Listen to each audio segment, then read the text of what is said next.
안녕하세요. 지역 MBC 공동기획 자치분권대학 특강 자치분권으로 꿈꾸다 진행을 맡은 저는 아나운서 손정은입니다. 여러분 반갑습니다. 네, 우리는 대부분 공동체를 이루면서 살아갑니다. 취미 생활을 같이 하는 동아리가 있고요. 또 우리 주변에는 가족이 함께 있고 또 같은 학교를 나온 사람들끼리 모이는 동문회도 있죠. 그럼 어렵게만 생각되는 지방자치도 공동체에서 시작되는 건 아닐까라는 생각을 해봤습니다. 그래서요, 오늘 공동체에 대한 이야기를 나눠보려고 합니다. 연세대학 행정학과 이종수 교수님 모시고 이야기 나눠보도록 하겠습니다. 여러분 박수 부탁드립니다.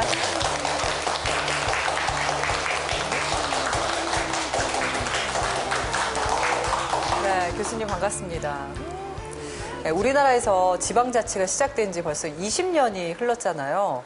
20년이면 사실 강산이 벌써 2번이나 바뀔 시간인데 우리나라에서 이 자치분권은 어느 정도 자리를 잡았을까요? 부활한 지 28년 됐습니다. 아, 28년이요? 예, 분권과 자치를 위해서 노력했고 여러 현상이 보이죠. 그러나 반대 얘기를 하나 드릴까요? 부활하기 전에 지방 재정 자립도가 한 62%였는데 지금은 52%입니다. 떨어졌어요? 예. 그러니까 일률적으로 발전했다고 하기는 어려운 복잡한 그림입니다. 아, 그러면 그 지방마다 차이가 있어서 결국 평균이 떨어졌다는 얘기처럼 들리는데 맞나요? 전체적으로도 분권이 미흡한 데가 많이 있죠. 아, 그렇군요. 아, 얘기 들으니까 아직 갈 길이 좀 멀어 보이네요. 오늘 자치분권과 공동체에 관해서 교수님의 이야기를 들으면서 한번 진지하게 생각을 해봐야 될 것 같습니다. 네, 교수님 강의 잘 부탁드립니다.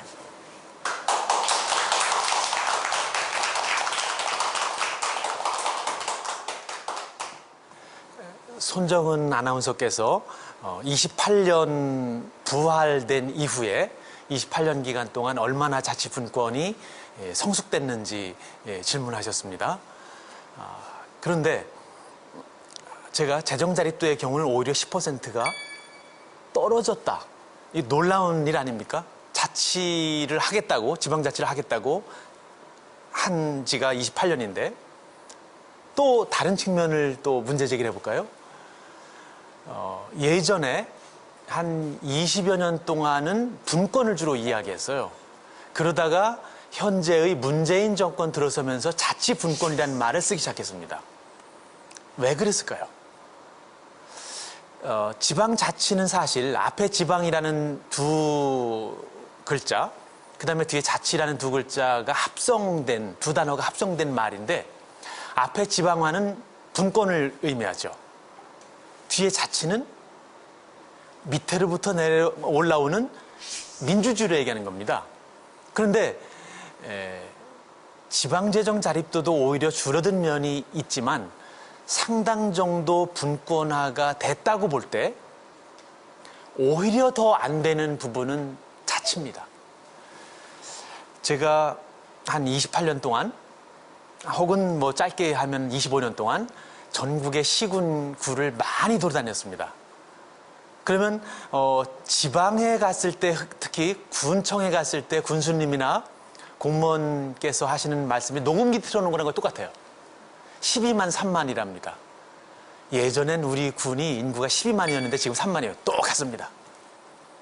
그리고 또 덧붙이는 말씀은 일을 힘차게 해보려고 하는데 중앙에서 돈과 권한을 내려보내주지 않아서 일을 할 수가 없습니다. 군수님이나 지방의원님들, 공무원들이 그렇게 얘기를 하셔도 제가 전 세계적으로 관찰을 하고 지방자치로 박사학위를 시작한 게 30년 전인데 유학을 갔던 게 제 눈으로 보기엔 그렇게 아쉬운 소리를 하셔도 차라리 분권화는 되고 있어요. 차라리 지방화는 되고 있어요. 더 안 되는 게 자치입니다. 그렇게 말씀하시는 군수님이나 의원님이나 공무원들이 사시는 지역에서의 풀뿌리가 더 안 올라와요. 지방은 되고 있어요. 자치가 안 돼요. 지방자치 중에서. 그래서 제가 지방자치라고 하는 것으로 박사 논문을 쓰고 귀국을 해서 그쪽을 주로 연구하면서 이제 한 25년 동안 대학에서 있는데 이게 왜 안 될까? 잘 뿌리가 내리지 않을까? 파고 들어가니까 자, 분권보다는 자치가 안 되고 자치가 왜 안 될까?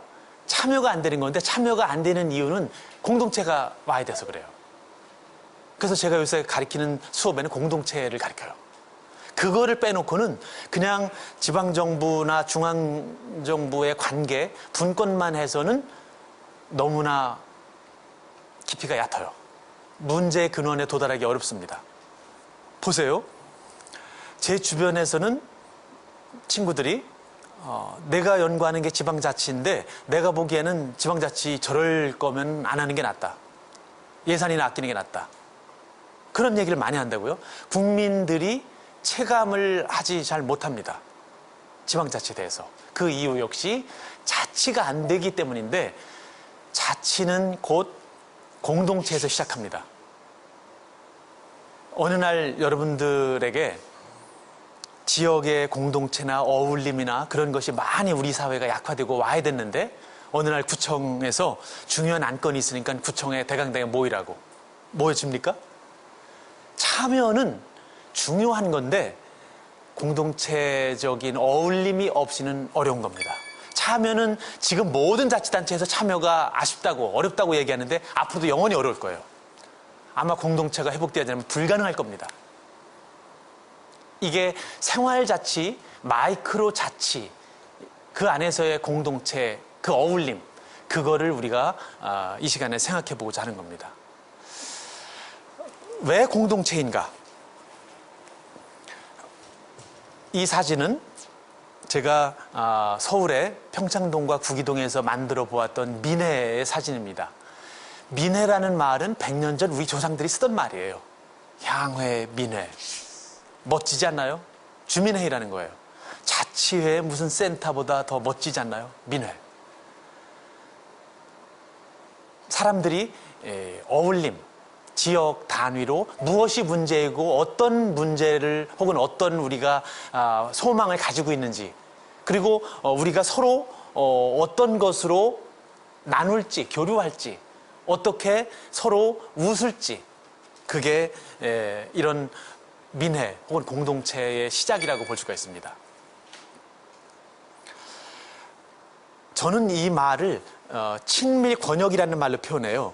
공동체라는 것의 다른 해석을 친밀 권역.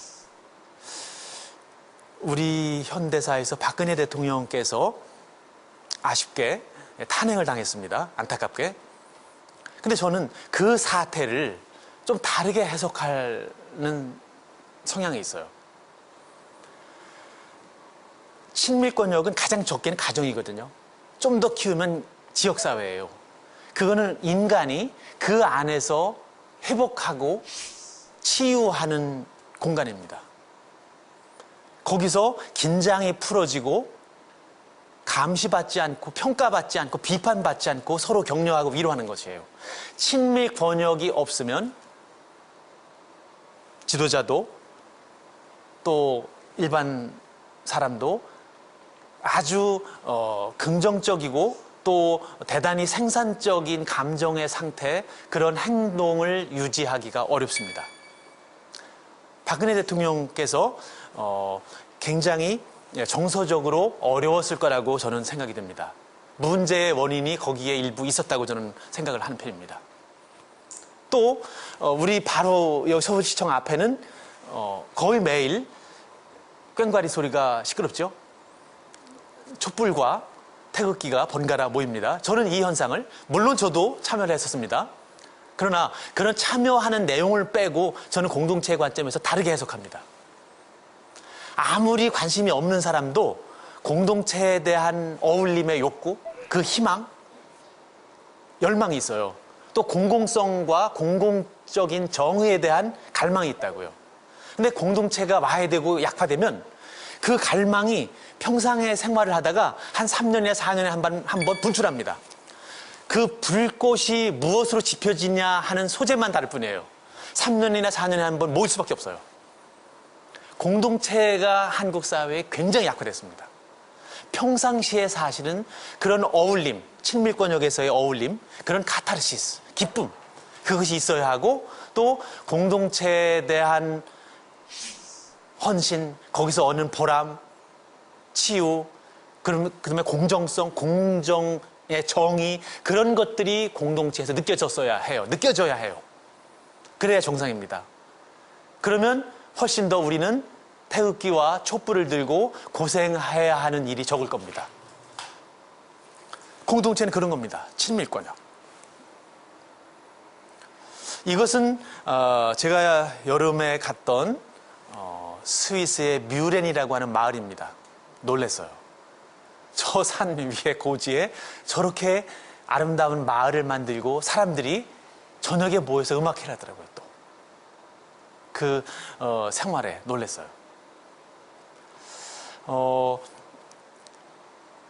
민주주의, 사람들이 모여서 저녁에 우리 마을을 어떻게 발전시킬 것인지 저 작은 단위에서, 그 다음에는 아까 말씀드린 친밀권역이나 또 사회과학에서 많이 유행하는 사회자본, 서로에 대한 신뢰, 네트워킹, 그 다음에 질서, 규범, 그런 것들이 저기서 많이 생성이 되고 돌아가는 겁니다. 제가 유학을 마치고 귀국하면서 비행기 안에서 한 27년 전에 생각한 게 30년 정도를 우리가 열심히 일하고 연구하고 하면 우리가 선진국들을 따라잡을 수 있지 않을까 생각하고 왔어요. 근데 이번에 결혼 30주년이 돼서 30주년이 됐는데 여행을 안 하면 집에서 쫓겨날 것 같아서, 그래서 거금을 들여서 적금을 부었다가 스위스하고 오스트리아를 가봤어요. 근데 거기 가서 또 부부싸움을 했어요. 괴로웠습니다.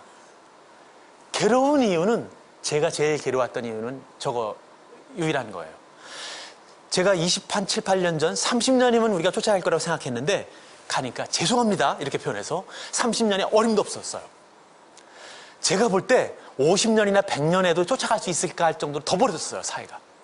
공동체적인 어울림, 저녁에 저런 마을에서 동네 사람들 모여서 담소하고 음악회하고, 그러니까 공동체라고 하는 것이 제가 처음 얘기한 친밀권역, 사회자본, 그 다음에 그것 없으면 지방자치가 안 된다니까요. 지방자치가 일각에서 비판하듯이 지방자치하면 부패라는 단어 떠오르잖아요. 무능이라는 단어 떠오르지 않습니까? 안타깝게도 그 앞에 그런 말이 아예 굳어지다시피 했어요. 부패하고 무능한? 아니면 전횡? 주민들이 주인 행세를 못하고 있습니다. 공동체가 약화되었고 또 활발하게 돌아가지 못하기 때문에 그래요. 이렇게 얘기하면 금방 또 이해가 안 되실 줄 몰라요. 우리나라가 이사율이 여러 해 동안 한 해 20%를 기록했습니다. 10집 중에 2집 이사인 거예요. 그때 제가 놀라워서 애국을 조사해봤어요. 그랬더니 미국의 어떤 주는 12%, 유럽의 많은 나라가 2%에서 7%, 일본 4.5%, 우리가 20%.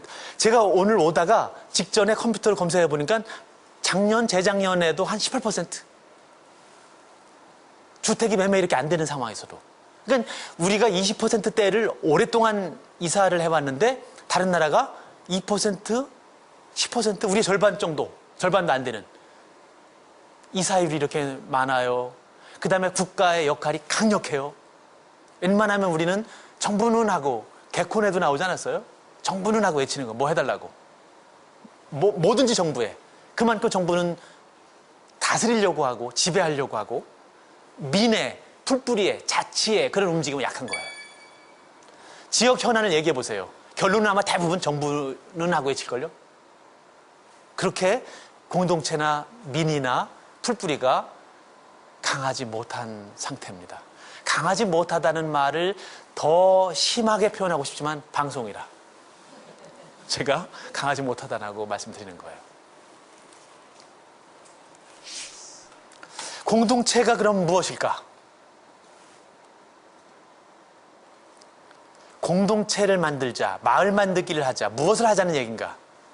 한마디로 말하면 관계를 만들자는 겁니다. 제가 농촌 지역과 도시 지역을 한 20여 년 자문위원, 평가위원, 무슨 단장, 정부에 그것으로 많이 돌아다녔습니다. 그래서 한 마을당, 지역당 신청을 해서 한 100억 단위씩 평가하고 주고 2년 있다가 확인하러 또 둘러보러 많이 가봤어요. 놀라운 사실들이 있어요. 거의 하나같이 예외 없이 100억을 받으면 첫 번째 하는 일이 건물 짓는 거예요. 도농교류센터 아니면 무슨 회관, 겨울에 난방비를 구할 도리도 없어요. 한 달에 한 250만 원, 500만 원 관리비가 들어가는데 그런 건물을 계속 짓는 거예요. 다른 공동체에 대한 상, 그런 지향과 열망이 약하구나 하는 걸 느꼈어요. 이것도 역시 더 심한 말을 써도 됩니다. 제가 자제하는 겁니다. 공동체는 사실은 관계가 핵심적인 말이에요. 다른 말로 하면 어울림. 또 다른 말로 하면 모둠살이의 단위입니다. 친밀하게 어울려서 모둠살이를 하는 단위예요. 우리가 자치분권을 가지고 이야기할 때는 지역과 중앙이라는 컨셉을 가지고 전제를 하는 건데, 그런 의미에서는 지역 공동체를 얘기할 때 지역을 단위로 하자면 일정한 지역에서 모둠살이를 하고 어울리는 삶을 살아가는 단위를 지역 공동체라고 하는 거죠. 그러나 공동체라고 하는 개념 자체는 만나지 않을 수도 있고, 사이버, 그 다음에 아까 손 아나운서께서 얘기하신 동창회, 심지어는 문중, 개 하면 또 여러분은 무엇이 떠오르나요? 개주가 돈 띄어먹고 도망간 얘기? 안타까운 일입니다. 한국에서 개의 역사는 1000년이 됐어요. 그러나 개의 돈이 결부된 것은 지난 100년입니다. 놀라운 일이에요. 그것은 공동체였습니다. 공동체 그 자체였어요. 그러다가 국권을 빼앗기고 나라가 망하고 그 혼돈 속에서 또 전쟁을 겪고 그 속에서 개는 돈의 문제로 변질되고 전부 다 개주 돈 떼어먹고 가는 뉴스로 그렇게 집약이 됐습니다. 개는 우리 나라에 여기서 살았던 사람들의 공동체 그 자체와 떼어놓을 수가 없는 문제였어요.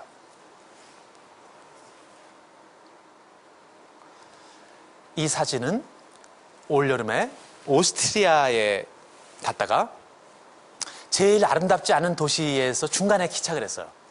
그러다가 거기에 인스부르크라고 하는 도시인데 별것 없는 도시였어요. 그런데 저녁을 먹고 잠깐 밖에 귀를 기울이니까 숙소 밖에서 브라스 밴드 소리가 막 아름답게 들리는 거예요. 그래서 저녁을 금방 해결을 하고 빨리 이제 아내하고 밖으로 그 소리를 쫓아가 봤어요. 그랬더니 이게 있었어요. 제가 보여드리는 사진은 전부 다 제가 찍은 거예요, 오늘. 이 사진에 이 어린이가 나를 쫓아오십시오, 왕궁에서의 음악회로 초대한다는 팻말이에요. 그리고 뒤에는 여자 지휘자가 지휘를 하고 한 30여 명이 브라스 밴드를 하고 있는 거예요. 쫓아갔어요. 그랬더니 아주 작은 왕궁이라 해봤자 아주 작은 그냥 일부의 조그만 건물인데, 거기에 마당에 크게 이렇게 해놓고 오케스트라를 연주하는 거예요. 심상치 않아요, 제 느낌에, 제 후각에. 그래서 옆에 사람한테 물어봤어요, 뭐냐고. 그러니까 이 사람들이 인스부르크 시민들인데 아마추어 연주자들, 자원봉사자들이 여름에 3개월 동안 25년간 해왔대요. 멋지지 않습니까? 인스부르크라고 하는 도시를 다시 봤어요. 위대하게 봤어요. 아마추어 자원봉사로 25년간. 그런 게 아쉽습니다. 안타깝습니다. 역사는 우리가 질 수 없죠. 우리의 역사가 얼마나 길고 자랑스럽습니까? 그런데 25년간 저런 아마추어 시민들이 다른 관광객과 시민들 한 200~300명 보라고 3개월씩 25년 해온 것이 주변에 떠오르나요? 나는 잘 못 찾겠어요.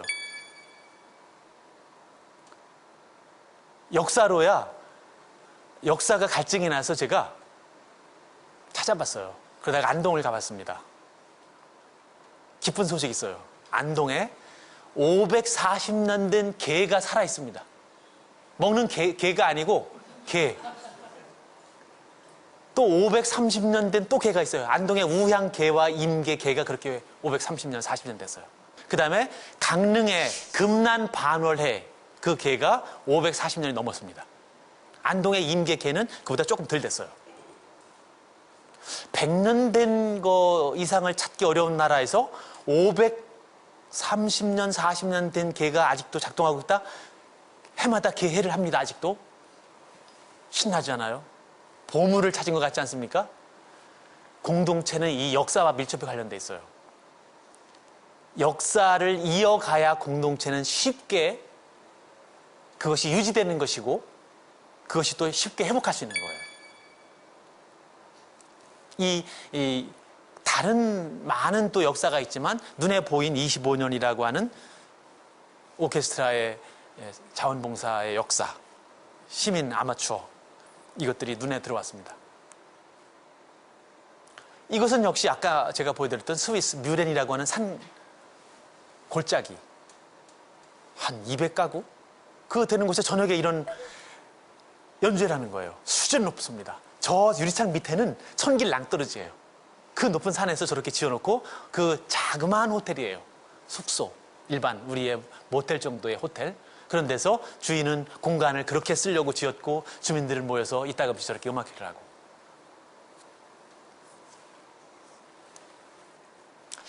자치분권과 공동체는 그러면 어떤 관계가 있을까? 제가 서두에 말씀드렸습니다. 분권화를 하려고 91년에 지방자치제도를 부활시켰어요. 그래서 28년이 흘렀습니다. 그리고 자치를 하려고 노력을 했습니다. 그러나 분권화를 하려고 하는 노력들이 빨리 열매를 맺지 않는다. 지방재정자립도가 오히려 10% 줄었다. 극약 처방도 써봤죠, 우리가. 세종특별자치시를 만들었습니다. 그 돈은 정부 예산은 25조가 들었습니다. 앞으로 대략 50조 정도가 더 들 거로 추계됩니다. 한 70만 정도까지 갈 것으로 대략 추산되고 있습니다. 인구가 앞으로는. 엄청난 돈이죠. 짧게 단기적으로 25조, 장기적으로 75조 정도. 저는 하도 그 액수가 커서 잘 감이 안 와요. 25조, 75조. 또 공공기관이라고 하는 것을 150개 이상 지방으로 이전을 했습니다. 그렇죠? 완주, 나주, 김천 등 많이 공공기관이 이전을 했죠. 그 엄청난 노력을 한 거예요. 자치 분권이 권한을 주려고 하는 게 잘 안 된다. 정치적으로 잘 안 된다. 자, 그러면 산업적으로 아예 공공건물을 이전해버리자. 이전 패러다임으로 간 거예요. 분권하려고 하다가 잘 안 된다. 그럼 분산시키자. 아예 극약 처방으로. 그래서 한 겁니다. 그런데 분권이 그러면 잘 되었나? 엄청난 노력과 우리가 비용을 들였기 때문에 그 비용에 따르면 효과가 없으면 이거는 말이 안 되죠. 효과가 없다고 이야기하는 것은 넌센스죠. 그 많은 돈을 들이고 효과가 없다고는 얘기할 수 없어요. 있죠. 그러나 아쉽습니다. 혁신도시를 만들어서 분권을 하고 공공기관을 이전을 했어요. 그러나 혁신도시에 혁신이 없다고 말하고 싶어요. 또 자, 저 공공기관을 이전하는 비용은 추산이 잘 안 돼요. 왜냐하면 공공기관이 수도권에 있는 부지와 청사를 팔고 거기서 각각 개별적으로 매입을 해서 짓는 거기 때문에 통계를 잘 안 내지고 통계가 잘 안 집계가 되고 또 정부는 그걸 발표를 잘 안 합니다.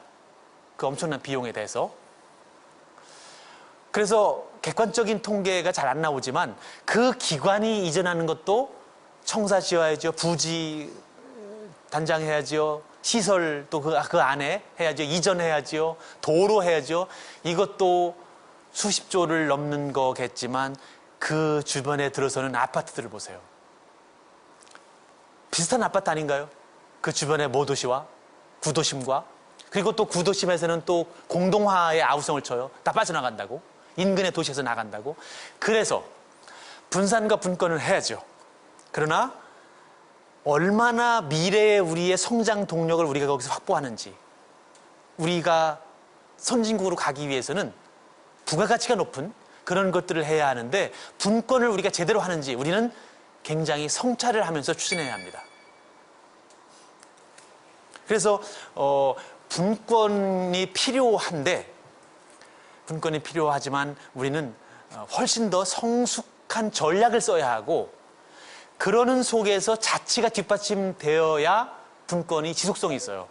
그것이 주민이 주인이 되어야 하니까 공동체가 되어야 주민이 주인이 될 수가 있어요. 그래야 분권은 실제적인 효과를 발휘할 수 있습니다. 공동체라고 하는 것은 자치분권에서도 없으면 지속성을 부여할 수 없는 그런 관계에 있는 겁니다. 그러면 어떻게 공동체가 약화되었다고 하는데 어떻게 회복할 것인가? 이거는 저는 그러면 서울에서 제가 직장을 가지고 있지만 저는 한 30여 년 지방자치 분권에 관심이 있었기 때문에 또 앞장서서 실천하고 싶었어요. 그래서 서울에서 제가 18집을 모아서 저 산골에, 지방의 산골에다 동네를 만들고 있어요. 한 30가구 정도의 마을을 만들어 보려고 합니다. 그런데 제가 올해 저를 뭘 믿고 저를 쫓아와서 그분들이 고마워서 제가 마을음악회를 열어드렸어요. 그래서 그 마을음악회를 시작하기 전에 저녁을 한 접시씩 가지고 와서 저녁을 같이 나누고 그 다음에 얘기를 하는 풍경입니다. 이 사진을 보여드리는 이유는 분권, 공공기관을 이전하는 것은 우리가 다 아는 전략입니다. 좀 더 성숙해지기를 저는 기대하는 것이고요. 전략 중에 하나는 수도권에서 공공기관뿐 아니라 사람과 돈이 지방으로 가게 만들어야 합니다. 사람과 돈이 지방으로 갈 수 있게 만들어야 해요. 이 말을 드리는 이유는 문화라고 하는 키워드를 말씀드리기 위해서 그래요. 제가 아는 몇 분은 강남에 한 30억에서 40억 가는 아파트에 두 분이 연로하셨어요. 그렇게 사실 날이 오래 남지 않으셨는데도 제가 더 삶을 이제 다운사이징하고 조금 더 자연이 살아있고 너그러운 곳으로 우리는 다 죽으면 자연으로 가지 않습니까?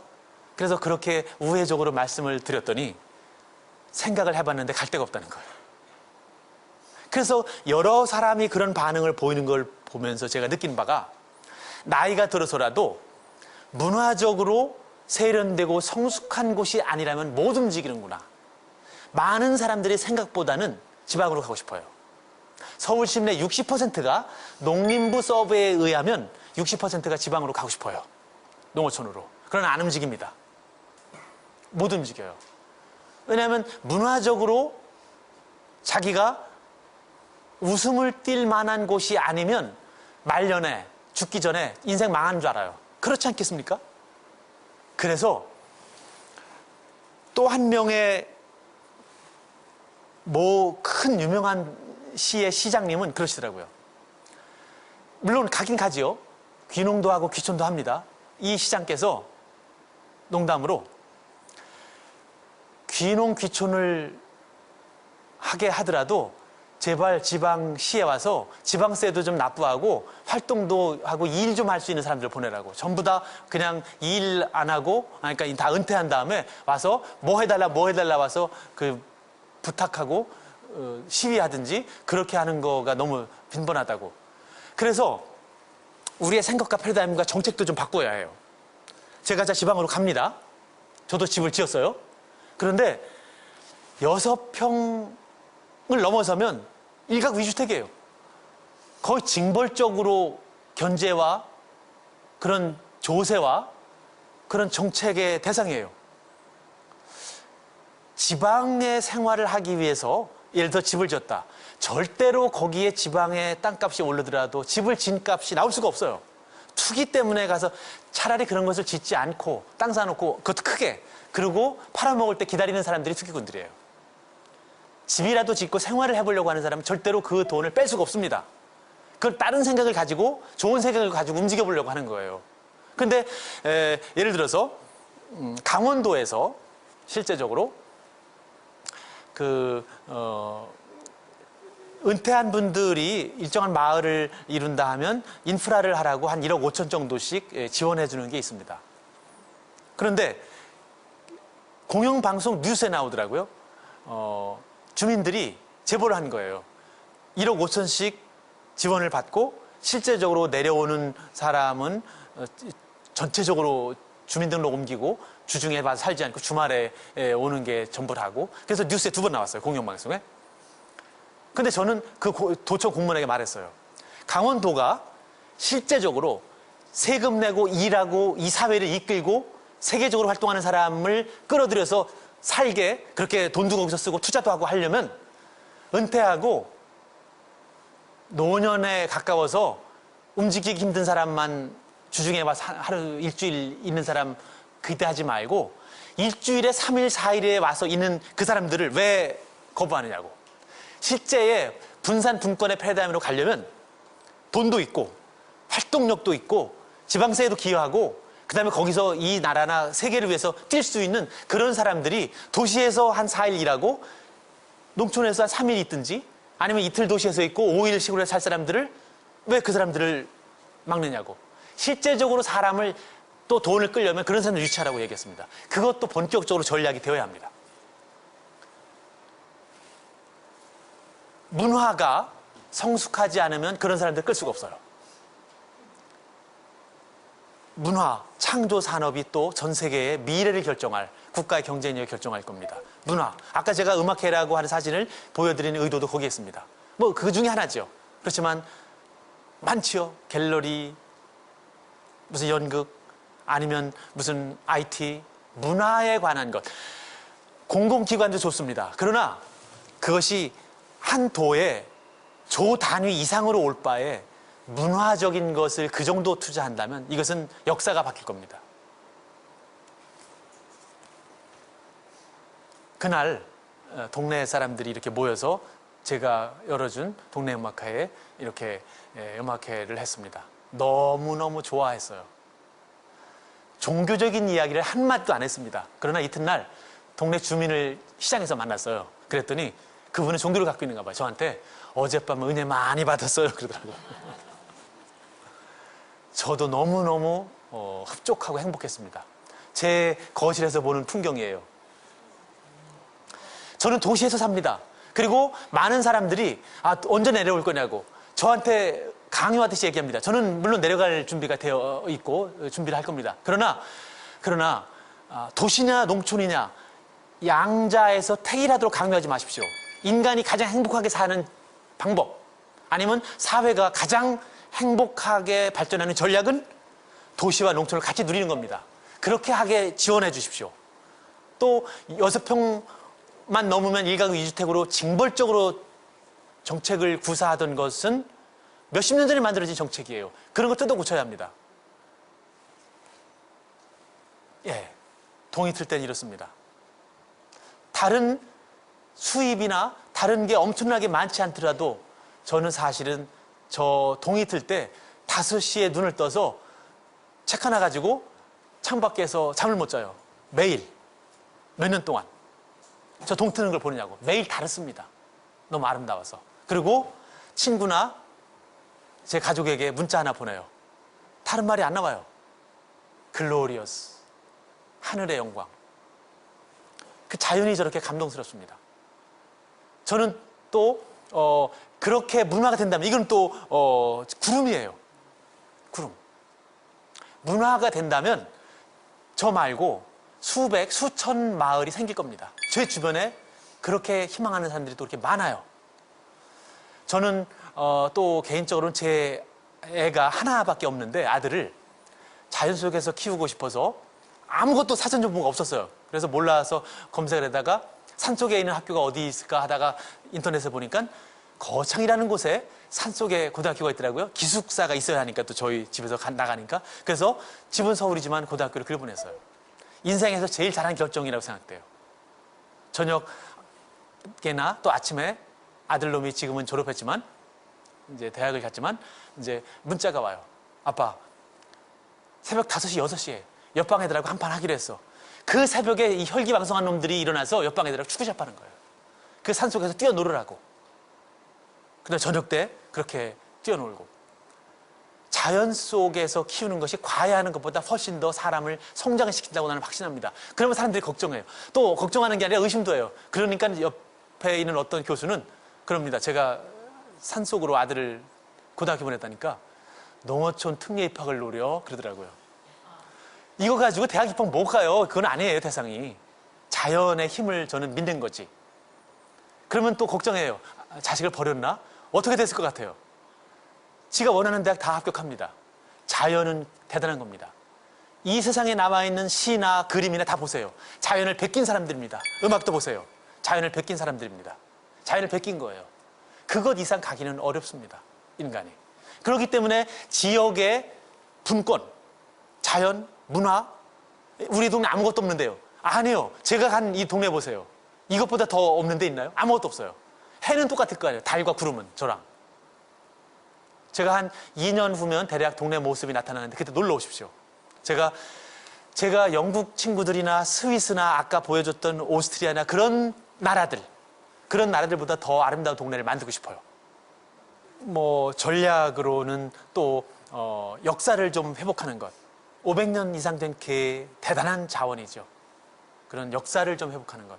또 오래된 세시 풍속을 되살리는 건 위대한 작업입니다. 위대한 시도입니다. 그런 것들. 또 어떤 동네에서는 100년 계획을 세웁니다. 동네 100년 계획. 우리 얼마나 단절됐어요. 국권도 상실해보고. 그 자체가 대단히 긴 시각을 우리에게 갖게 하죠. 공동체를 회복하려고 하는 용트림을 가능하게 합니다. 또 서울의 성미산 마을 같은 경우는 공동 육아로 시작한 거거든요. 그러한 일거리, 공동체를 회복하고자 할 때 우리가 채택할 수 있는 전략은 여러 가지가 있습니다. 예, 강의 들어주셔서 고맙습니다. 예, 감사합니다. 네, 교수님 강의 정말 잘 들었습니다. 그 강의 듣는 중에 궁금한 게 좀 생겼어요. 100년 계획에 대한 이야기를 하셨잖아요. 그렇죠. 실제로 이렇게 100년 계획을 세우는 사례가 있는 건가요? 네. 홍성의 문당리가 100년 계획을 시도한 적이 있고 또 광주의 일부 구에서도 이제 그런 장기적인 계획을 시도했죠. 네. 시도했는데 그러면 계속... 마을의 그림, 발전의 상을 정립해보는 거죠. 네. 공간은 어떻게 가야 되고 자연은 어떻게 우리가 보존할 거며 그다음에 발전은 어떤 식으로 우리가 먹고 살 것인가 후손은 어떻게 살아갈 것인가 그런 거에 대한 합의 내지는 그 구상이죠. 그렇군요. 네, 여러분 그 강의 들으시면서 궁금한 점들 있으셨을 것 같아요. 질문 한번 받아보도록 하겠습니다. 지금 지방과 수도권 그리고 서울의 그 지금 현재 격차가 굉장히 심하지 않습니까? 그러면 저는 그 가면 좀 해소될 줄을 알았는데 아직까지도 이런 그 격차가 계속 가면 갈수록 더 커지는 것 같고 해소되지는 않은 것 같습니다. 그러면 이러한 그 격차를 해소시킬 수 있는 그런 방법은 교수님께서는 좀 말씀해 주실 수 있으시려는지요? 집권화나 중앙으로의 쏠림이 심화되고 있다는 것에 그 말씀에 동의합니다. 근데 이것은 어떠한 집권화, 수도권론자의 음모가 아니라 시장의 힘에 의해서 이루어지는 거예요. 그래서 우리는 인위적으로, 정책적으로 이것을 지혜롭게 분권화시켜야 할 필요가 있는데 다시 공동체 문제로 돌아갈 필요가 있는 겁니다. 예전에 약 한 70년 전에 독일에서는 공간 간에는 위계 질서가 있다. 지금 우리가 말하면 수도권이나 서울로 쏠림, 그다음에 그 위아래 관계 존재한다. 근데 그때 위아래를 계산할 때 전화기 대수로 했어요. 7, 80년 전에. 그 다음에 수십 년 동안은 기업의 본사의 소재지 숫자로 했습니다. 지금 하자면 저는 문화의 요소가 중심지를 이루고 중심을 이루고 빨대 역할을 한다고 생각을 하는 겁니다. 그것은 의미 있는 것, 돈을 써야 하는 것, 가치가 높은 것 그런 쪽으로 쏠려가거든요. 그래서 제가 문화 쪽에 우리는 분산 분권의 전략을 강화시켜야 한다고 하는 것 그리고 그것이 지역의 공동체를 기반으로 그렇게 말씀드린 이유입니다. 알겠습니다. 다음 질문 받아보도록 할게요. 안녕하세요. 세종시를 건설하며 정부 부처를 지방으로 이전하였고 공공기관도 서울에서 지방으로 이전했습니다. 분권화를 위해서 이렇게 많은 노력들을 해왔는데요. 교수님께서 보시기에 한국은 크게 분권화가 되고 있다고 보시는지 교수님 말씀을 듣고 싶습니다. 제가 강의 드릴 때 유사한 말씀을 드렸는데 분권화가 되고 있다고 저는 단언을 하지 못하겠어요. 그 이유는 세종시의 건설, 공공기관의 이전에도 불구하고 지방소멸, 인구 감소, 그 다음에 서울 혹은 강남으로의 쏠림 현상, 강남의 중심성은 갈수록 높아지고 있습니다. 예를 들어서 신도시 건설한다고 해요. 중앙이나 수도권의 쏠림을 막으려고 하던 많은 장치들이 있는데 일거에 무너집니다. 특별법에 의해서. 또 그것은 강남의 중심성을 더 치솟게 만들죠. 여유가 있고 보상을 많이 받는다. 강남으로 다시 올라가는 거예요. 몇 년 후에 그 자금들은 강남으로 또 쏠리는 겁니다. 이러한 전략들을 근본적으로 정책가와 연구자들이 반성하지 않으면 분권과 지방으로의 이전 그런 것들이 한계를 가질 겁니다. 네. 그만큼 이 분권화가 참 어려운 모양입니다. 이렇게 오랫동안 노력을 했는데도 참 쉽지가 않네요. 네, 그렇죠. 네, 그러면 또 다른 질문을 받아보도록 할게요. 네. 교수님 그 강의 정말 잘 들었고요. 저는 개인적으로 그 지방자치를 왜 해야 되나 하는 느낌이 가끔 들 때도 있고, 세금을 많이 써서 지방의원과 단체장님들이 좋은 건 분명하지만, 그 주민에게 정작 좋은 게 뭔지 잘 모르겠어서 이럴 바엔 폐지해야 되지 않냐라는 그런 의견들을 주변에 종종 듣기도 하는데요. 이런 비판적인 목소리들에 있어서 교수님이 좀 어떻게 생각하시는지 그 의견을 좀 듣고 싶습니다. 네. 아쉽게도 질문자께서 말씀하신 의견을 갖고 있는 국민들이 생각보다 많습니다. 저는 그 분야를 운동을 하고 연구를 하면서도 굉장히 아쉽게 직면합니다. 그러나 그거를 부정하고 비판하고 싶지 않아요. 그게 현실입니다. 그 이유는 자치를 체감하지 못하기 때문에 그래요, 국민들이. 그건 그들만의 리그, 주어진 제도에 주어진 후보에 찍는 역할밖에는 체감을 못하거든요, 자치라고 하는 것을. 그래서 저는 역설적으로 어떤 주장을 하기 시작했냐면, 진정한 지방자치를 하기 위해서 한국은 이제 주민들이 자치를 하기 원하지 않는 지역의 주민들이 자치를 거부할 수 있는 권리를 줘야 한다고 주장해요. 이 말은 뒤집으면 진정하게 주민이 주도하지 않는데 거기에 단체장이나 권력을 추구하는 사람들, 지역의 유지들, 토호들이 좌지우지하는 그런 실태에서는 주민들이 제동을 걸 수 있게 해야 하는 장치를 제가 주장하는 거거든요. 그래서 획일적으로 한나란 시에 그다음에 주민들이 주인 행세를 못하는데 법으로 다 이것 실시라는 말이 얼마나 이게 군대 같은 용어예요. 그것이 있기 때문에 자치가 대단히 싹이 잘 안 터오기 때문에 그 싹을 키우고 보호하기 위해서는 주민들에게 훨씬 더 많은 선택권을 줘야 한다. 지방정부의 형태는 말할 것도 없고, 그 다음에 우리는 더 유보하고 싶다, 우리가 준비를 더 하고 싶다 할 때는 자치에 준하는 혜택을 받아가면서 그들만의 리그에 편입되지 않는 권리를 주민에게 줘야 한다. 그렇게 얘기하고 싶습니다. 그래요. 정말 사실 이 지방자치라는 것도 주민의 힘으로 나오는 거니까 주민들이 원했을 때만이 사실 시작할 수가 있는 건데. 그렇지 않으면 가치가 없죠. 네, 그렇네요. 근데 그거마저도 일괄적으로 마치 지방자치를 해야 된다라고 내려오는 느낌이니까 이게 제대로 실현이 되지 않는 경우들도 많이 있겠네요. 네, 그 부분이 지금 현재 한국이 해결해야 할 제일 중요한 이제 하나의 고비입니다. 네, 그렇군요. 네, 오늘 좋은 강의해 주신 이종수 교수님께 다시 한번 큰 박수 부탁드립니다. 고맙습니다. 감사합니다.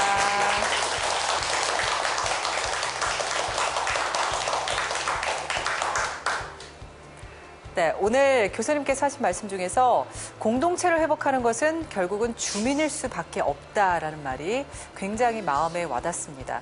그리고 주민이 정말 스스로 나서서 하지 않는다면 자치분권이라는 제도를 아무리 잘 만들어도 결국은 허상뿐이 아닌가라는 생각이 들어서 굉장히 무섭기도 하고 씁쓸하기도 했습니다. 오늘 자치분권과 공동체에 대해서 이야기해 주신 이종수 교수님께 다시 한번 감사드리고요. 함께해 주신 여러분도 진심으로 감사드립니다. 시청해 주신 여러분 고맙습니다.